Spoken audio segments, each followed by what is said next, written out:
ఈ 6 నెలల పాలన చూస్తుంటే 6 నెలలు అయింది, 7 నెలల పొద్దు కూడా గడిచిపోతున్న నేపథ్యంలో ఇలా ఇంతమంది పాపం నిరుద్యోగులు రోడ్లపైకి వస్తున్నారు.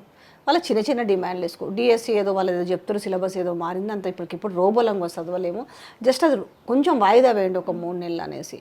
ఈ గ్రూప్ 1 గ్రూప్ 2 లేదైతే 1:100 అప్పుడు చెప్పిర్రు అదే. కానీ ఇప్పుడు మళ్ళీ అట్లా కుదరదు అనేసి దానికి ఏదో కారణాలు చూపిస్తూ అది 1:50 కాడికి వచ్చింది. 46 జీవో గురించి ఆ రోజు మేము చేస్తామని చెప్పిరి. సరే వాళ్ళు ఇవ్వలేదు, పోనీ మీరని ఇస్తారేమో అనుకుంటే 4,000 నిరుద్యోగ వృత్తి ఒక్కటంటే ఒక్కటి మరి అంతమందిని రెచ్చగొడితే మీకోసం 1000 ప్రయాసలో కోర్చి ప్రతి ఒక్కరు నిజంగా నమ్మిరు.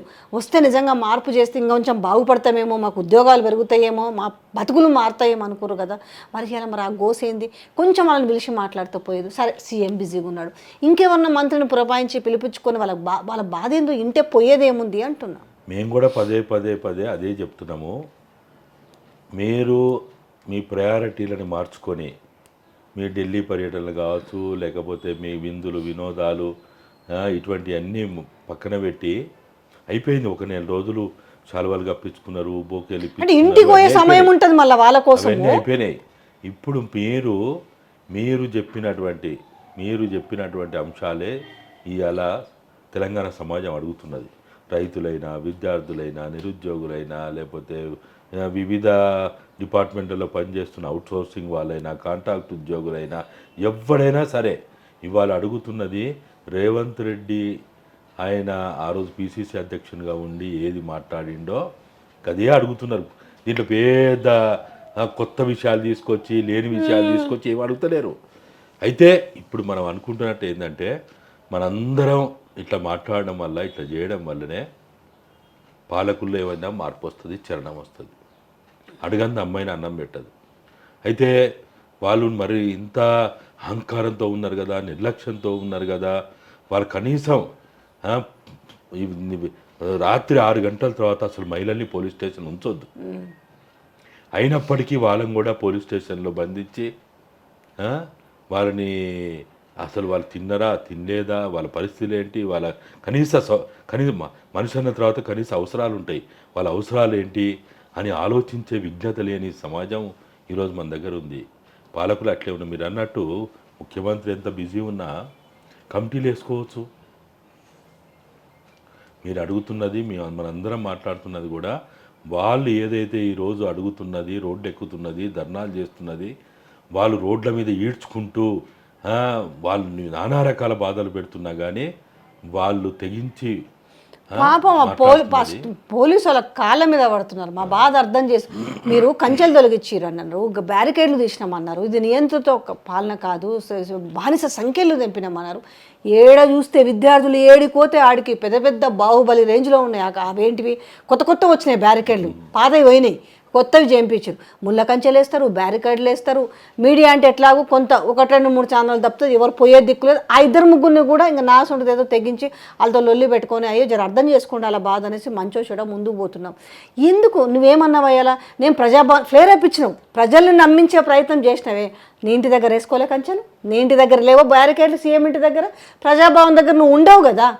నేనేమంటున్నా, ఓకే మీరు ఇప్పటికీ కూడా నాదేంటంటే నిరుద్యోగులను రాజకీయంగా వాడుకున్నారు, ప్లస్ ఈరోజు వాళ్ళని పట్టించుకోకపోగా ఇంకా అయిపోయిన ప్రభుత్వం మీద నెట్టుకుంటూ పోయే బదులు మీరు ఏం చేస్తారో చెప్పలేకపోతున్నారే. ఎంతకాలం నమ్ముతారు జనాలు చెప్పండి. ఇప్పుడు మీరు కొంతకాలం చెప్పారు, ఓకే, సంవత్సరంగా నియర్ బై ఇంకా 1 ఇయర్ అవుతుంటుంటే నేపథ్యంలో ఇంకా పాడిందే పాటరా పాసపండ్ల దాసరా అన్నటువంటి ఏంది పాపం. ఇలా పెన్షన్లు లేవు కదా, మహిళలకు మీరు ఇచ్చి 2,500 లేవు. ఎంతవరకు ఇది ఖరీఫ్ సీజన్ మీరు ఏదో ఇస్తామన్నారు, రైతు బంధుకే దిక్కులేదు, భరోసా పక్కన పెడితే. రేపు 15వ తారీఖు మరి తూతూ మంత్రంగా నాకు తెలిసి మరి ఏమి ఇస్తారో తెలియదు. రుణమాఫీ ఏమి ఇచ్చినవి కౌలు రైతులు అన్నారు, తర్వాత రైతు కూలీలు అన్నారు, తర్వాత ఏంటివేంటో చెప్పారు. ఉద్యమకారులకు 250 గజాలు అసలు సమీక్ష జరిగిందో తెలియదు, దాని మీద ఎంతమంది చూస్తాం అన్నీ చూస్తాము, ఇంకా టెక్నికల్గా చూస్తామనే కానే ఉన్నారు. ఇంత లాగ్ చేస్తున్న విధానం చూస్తే మీరు 2 మాటలో చెప్పాలంటే గట్టిగా ఏం చెప్తారు? అంటే ఈ పాలనని అందుకనే చెప్తున్నా, వాళ్ళ ప్రయారిటీలు మారిపోయినాయి. వాళ్ళు ఇచ్చిన వాగ్దానాలు కావచ్చు, డిక్లరేషన్లు కావచ్చు, వాళ్ళు చెప్పినటువంటి 6 గ్యారెంటీల రూపంలో ఉన్న 13 గ్యారెంటీలు కావచ్చు, ఇవేవి ఈరోజు వాళ్ళకి ప్రయారిటీ కాదు. ఏమి ప్రయారిటీ? ఢిల్లీకి మోడల్ మేడం వాళ్ళకి సరే ఢిల్లీకి కప్పం కడుతున్నారా, లేకపోతే ఇక్కడ దోచుకుంటున్నారా, దాచుకుంటున్నారా, లేకపోతే ఇసుక దందా చేస్తున్నారా, భూముల దందా చేస్తున్నారా, లేకపోతే ఇంకా అనేక రకాల మాఫియాలు ఏవేవి చేస్తున్నారు అనేది ఏది చేసినా అమ్మ ఇదంతా కూడా వర్షాకాలం, వానాకాలం, ఎండాకాలం లెక్క కాలం మారినట్టు వీళ్ళు మారుతారు. వీళ్ళు ఎవ్వడు శాస్త్రం కాదు దీంట్లో. ఈ ప్రపంచంలో ఇంతకంటే పెద్ద పెద్దోళ్ళు విర్రవీగినటువంటి వాళ్ళే కాలగర్భాన గడిచిపోయారు. సూర్యుడు అస్తమించని సామ్రాజ్యాధిపతి అయిన బ్రిటిష్ వాడు ఇక్కడ అడుగు పెట్టలేకపోయాడు.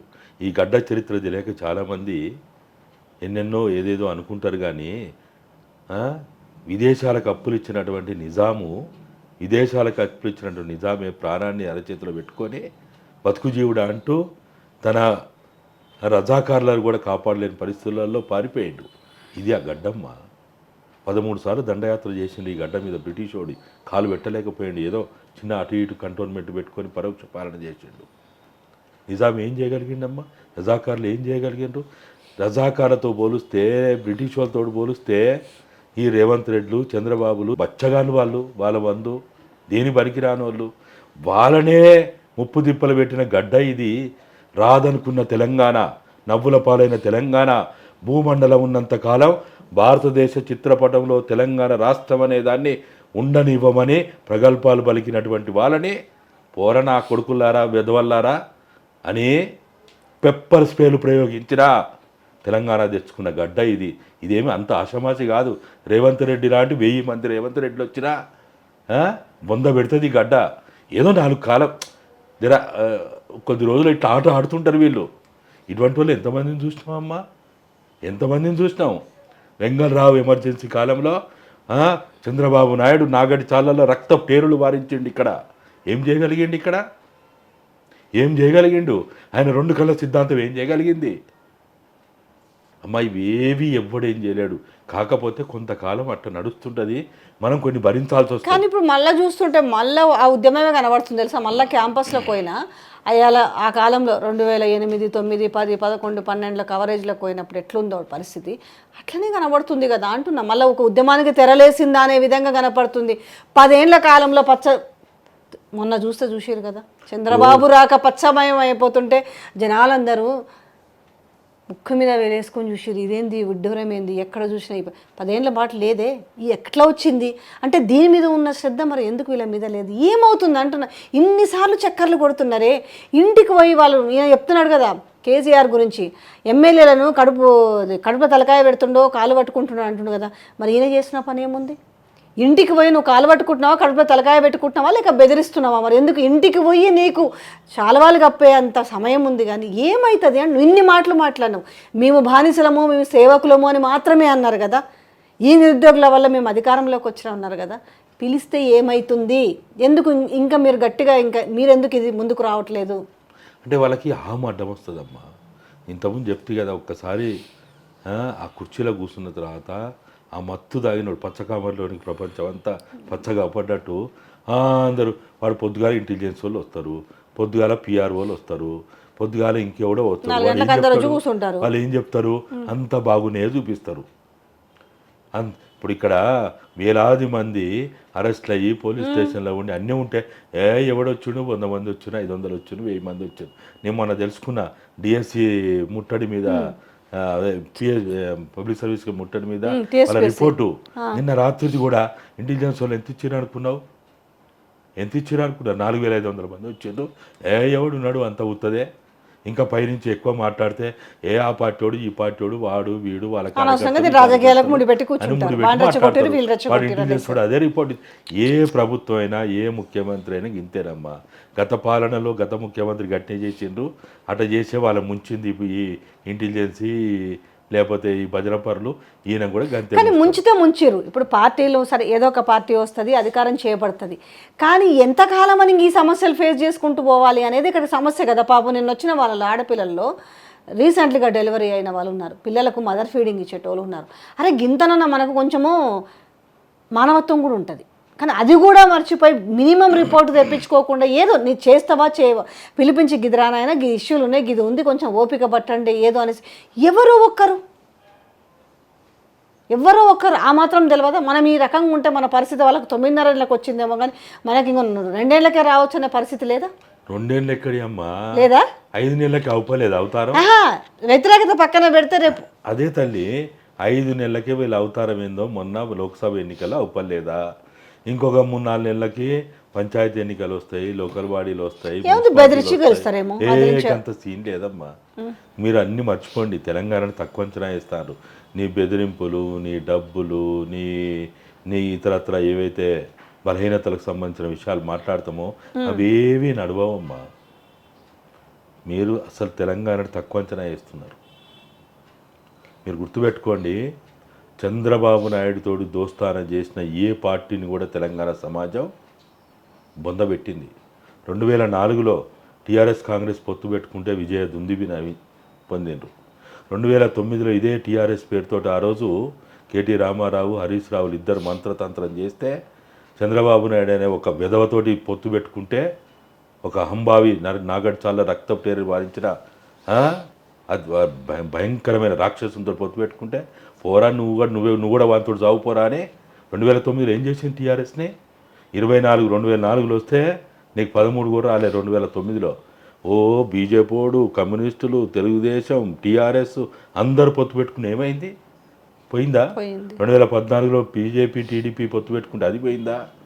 2018లో కాంగ్రెస్, టీడీపీ, కమ్యూనిస్టులు, టీజేఎస్, కోదండరాము అందరు పొత్తు పెట్టుకుంటే ఏమైంది? ప్రజలు చాలా గొప్ప వాళ్ళమ్మా. ప్రజలు ఏమంతా అమాయకులు అనుకోకూరు మీరు. తెలంగాణ రాష్ట్రాన్ని సాధిస్తా, అప్పటికే 6 మంత్రులు, కేంద్రంలో 2 మంత్రులుగా ఉన్నటువంటి టీఆర్ఎస్ పార్టీని కూడా మీరు తెలంగాణ వ్యతిరేకితోటి అభయస్థం దాపింది కాబట్టి మీకు కూడా బుద్ధి చెప్తా అన్నారు. చెప్పారు.